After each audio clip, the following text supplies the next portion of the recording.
Daily taste the daily. ఇప్పుడు అందరి చూపు కర్ణాటక రాజకీయాల వైపే. కాంగ్రెస్ అధికారంలోకి వచ్చి 2.5 సంవత్సరాల టైం పూర్తయింది.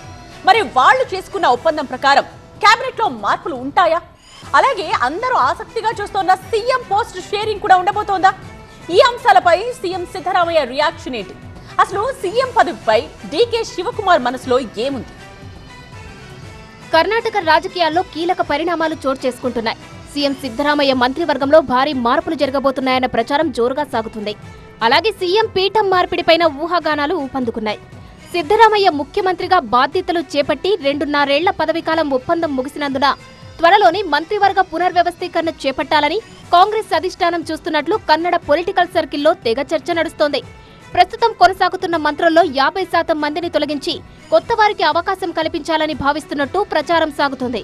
అయితే ఈ విషయంపై అటు అధికార వర్గాల నుంచి ఎలాంటి స్పందన లేకపోవడం చర్చనీయాంశమైంది. 2.5 ఏళ్ల ఒప్పందం ప్రకారం ముఖ్యమంత్రి పీఠం మార్పు కూడా ఉంటుందని కాంగ్రెస్ అధికారంలో వచ్చినప్పటి నుంచి ప్రచారం జరుగుతూనే ఉంది.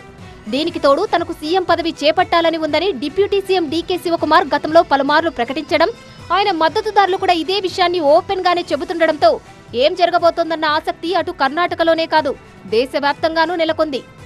ఇక 2.5 ఏళ్ల ఒప్పందంపై స్పందించిన డీకే శివకుమార్ అన్నిటికీ కాలమే సమాధానం చెబుతుందన్నారు.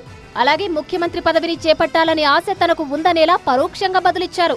కొంతమంది నేను సీఎం కావాలి అంటూ నినాదాలు చేస్తూ హడావిడి చేస్తున్నారు, కానీ తన తలరాత ఏంటో తనకు తెలుసంటూ ఆసక్తికర వ్యాఖ్యలు చేశారు. ఈ క్రమంలో కొందరు తన వ్యాఖ్యలను వక్రీకరిస్తున్నారని, అలా అసత్య ప్రచారాలు చేస్తే పరువు నష్టం దావా వేస్తానని హెచ్చరించారు.